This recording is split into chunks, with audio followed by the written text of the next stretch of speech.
जब इनकी सरकार आई तो उस नीति को रद्द करने के बाद जो प्रक्रिया बनाई वो ऐसी प्रक्रिया बनाई कि सिर्फ और सिर्फ इनके गिने चुने मित्र बोली लगा सकें। ना क्या हुआ नुकसान? उसमें सरकार को जितना राजस्व प्राप्त होना चाहिए था, जो यूपीए के वक्त होता था, उससे कहीं कम राजस्व मिला।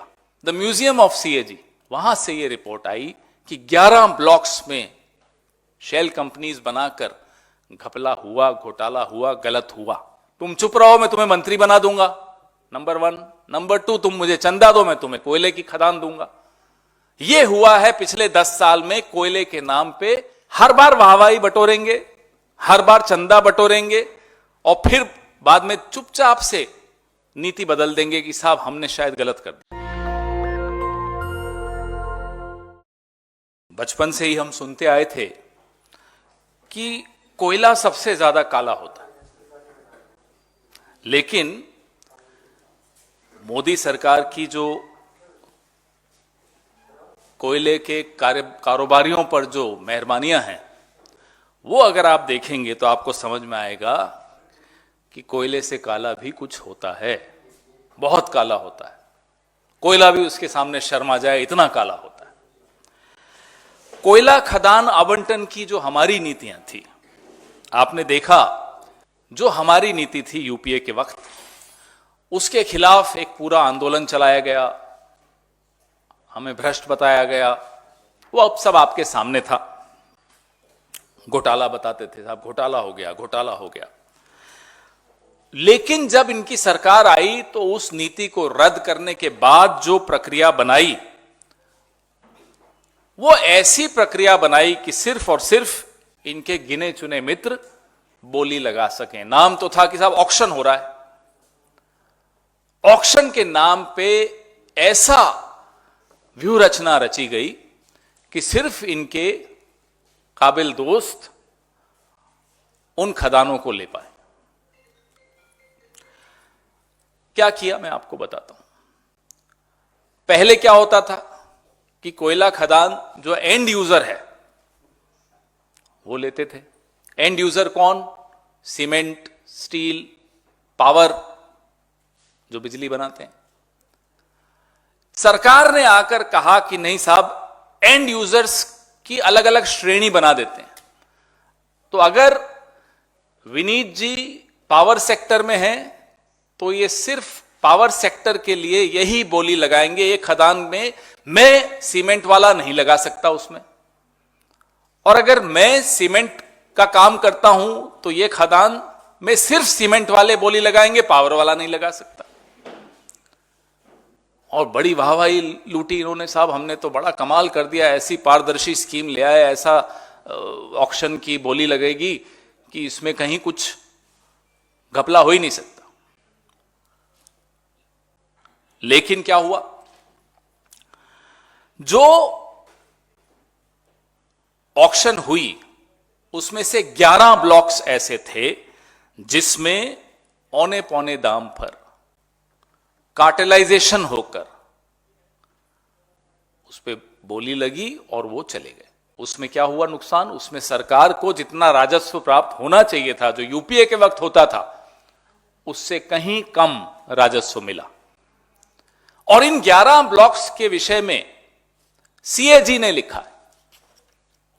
सीएजी की रिपोर्ट्स, एक म्यूजियम बनाना चाहिए। सीएजी की जहां बिल्डिंग है ना, वहां एक संग्रहालय होना चाहिए, क्योंकि अब वो रिपोर्ट सिर्फ संग्रहालय में ही रहती हैं, संसद में नहीं आती और मीडिया में तो बिल्कुल नहीं आती। तो जो सीएजी नाम का संग्रहालय है, द म्यूजियम ऑफ सीएजी, वहां से यह रिपोर्ट आई कि 11 ब्लॉक्स में शेल कंपनीज बनाकर घपला हुआ, घोटाला हुआ, गलत हुआ। बात यहीं नहीं रुकती, बात और आगे बढ़ती है कि इससे भी पहले, सीएजी रिपोर्ट तो बाद में आई, इसी पार्टी के 2 सांसद, एक श्री आर के सिंह और दूसरे श्री राजीव चंद्रशेखर, पत्र लिखकर, ये पत्र रहा, आगाह करते हैं सरकार को कि साहब ये जो नीति है एंड यूजर का जो आपने श्रेणी बना दी कि इस श्रेणी के लोग इस ब्लॉक पे बोली लगा पाएंगे, इससे भ्रष्टाचार होगा, इससे घपले होंगे, इससे घोटाले होंगे। ये वो चिट्ठियां हैं जो विनीत जी आपको देंगे। उस वक्त के मंत्रियों को भी लिखी, प्रधानमंत्री को भी इन्होंने एक मार्क की ये चिट्ठी। इसका क्या नतीजा निकला? इसका नतीजा ये निकला, ये दोनों मंत्री बन गए, प्रमोशन हो गई और चुप हो गए। तो आप देखिए कि भ्रष्टाचार दो तरह से होता है। एक, जो आवाज उठाता है उसकी आवाज बंद करने के लिए उसको प्रमोट कर दिया जाता है, और दूसरा, तुम मुझे चंदा दो मैं तुम्हें कोयला दूंगा। दो तरीके से होता है। तुम चुप रहो मैं तुम्हें मंत्री बना दूंगा, नंबर 1। नंबर 2, तुम मुझे चंदा दो मैं तुम्हें कोयले की खदान दूंगा। यह हुआ है पिछले 10 साल में कोयले के नाम पे माननीय नरेंद्र मोदी जी की सरकार के देख रेख में। उन्हीं के द्वारा जब सीएजी ने 11 ब्लॉक्स की धांधली के बारे में बताया और यह कहा कि सरकार को जितना राजस्व मिलना चाहिए उतना नहीं मिल रहा, पीयूष गोयल जी ने संसद में 4 ब्लॉक्स के बारे में स्वीकारा कि यहां इसमें कुछ गड़बड़ हुई। 11 पे कुछ नहीं बोले, चुप रहे। नीतियों में फिर परिवर्तन ली। 2015 में जो नीति आई, 2020-21 में आते आते फिर उसमें परिवर्तन। बोले साहब ये जो है श्रेणी बनाकर जो किया ये गलत हो रहा है। हर बार वाहवाही बटोरेंगे, हर बार चंदा बटोरेंगे और फिर बाद में चुपचाप से नीति बदल देंगे कि साहब हमने शायद गलत कर दिया, और पर्दा डला रहेगा। क्योंकि सीएजी संग्रहालय से कुछ आता है तो आप लोगों तक नहीं पहुंचता, और आप लोगों तक पहुंचता है तो हम लोगों तक नहीं पहुंचता, और हम लोगों तक पहुंचता है तो दर्शकों तक नहीं पहुंच पाता।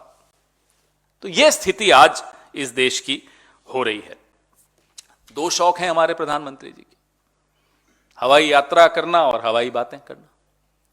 तो जिस व्यक्ति, जो दोस्त जिनके हवाई जहाजों में हमने इनकी कई चित्र देखे हैं, प्रधानमंत्री बनने से पहले, प्रधानमंत्री बनने के दौरान, उसके बाद तो अपने 2 अच्छे विमान आ गए प्रधानमंत्री बनने के बाद, तो उससे पहले तक का तो बता सकते हैं। उस दोस्त को आपने एयरपोर्ट्स दिए, कोयले की खदानें दी। ना केवल कोयले की खदानें दी, इसमें एक बहुत दिलचस्प पहलू यह है कि अगर कोयले की खदान एक सरकारी कंपनी को मिलती है तो उसका जो एमडीओ होता है, जो उस पे माइनिंग का काम करेगा, वो भी यही दोस्त। ऐसे दोस्त भगवान सबको दे। ऐसा दोस्ती आपको कहीं नहीं दिखेगी।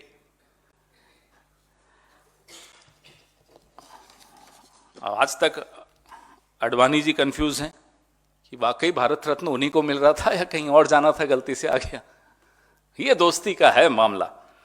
निर्मला सीतारमण जी हमारे अगेंस्ट एक व्हाइट पेपर निकाल के बड़ी तेज बोल रही थी, और उस व्हाइट पेपर के माध्यम से जो पर्दा डाला जा रहा था इस कोल स्कैम पे, वो आज आपके सामने है। वो अगर आप दिखा सकें चिट्ठियां तो एक बार स्क्रीन पर भी चालू कर दीजिए। सीएजी रिपोर्ट ने भी बेनकाब किया, इन चिट्ठियों ने भी बेनकाब किया, और हम मोदी सरकार से कुछ सवाल पूछना चाहते हैं कि जब आपके ही नेता घोर भ्रष्टाचार, धांधली, कार्टेलाइजेशन, जिसको क्या कहते हैं, शायद गुटबाजी के आरोपों को जब आपके सामने वो लाए पत्र के माध्यम से, तो आपने उन्हें नजरअंदाज क्यों किया? और इन दोनों सांसदों से जो आप आज मंत्री हैं, इनसे भी यह जानना चाहते हैं कि आप मंत्री बन गए तो उसके बाद चुप क्यों हो गए? क्यों नहीं अब फिर से इस मुद्दे को आपने उठाया? बार बार क्यों नहीं उठाया? संविधान की शपथ तो आपने भी ली थी, मंत्री बने चुप हो गए। और जो कानून, जो संशोधन 2015 में कोयले की खदान की नीलामी के लिए जो लाया गया था, उसमें फिर परिवर्तन क्यों किया? अगर वो सही था तो परिवर्तन क्यों किया? और नियमों में फेरबदल करके एमडीओ वाला जो आप क्लॉज लाए, वो किसको उपकृत करने के लिए लाए? सबसे ज्यादा लाभ उसमें किसको हुआ? हम मोदी सरकार से ही जानना चाहते हैं। ऐसा प्रावधान कि 2 ऐसी खदानें जो रद्द हो गई, जिसका आवंटन रद्द हो गया, और जब वो आवंटन फिर से हुआ, एमडीओ वही रहेगा जो पहले था। कभी हुआ ऐसा? इनको खदान मिली, इनसे वापस ले ली गई, फिर किसी और को मिली, लेकिन एमडीओ का काम जो मुझे पहले मिला था मैं ही करता रहूंगा। क्यों? क्योंकि मैं दोस्त हूं।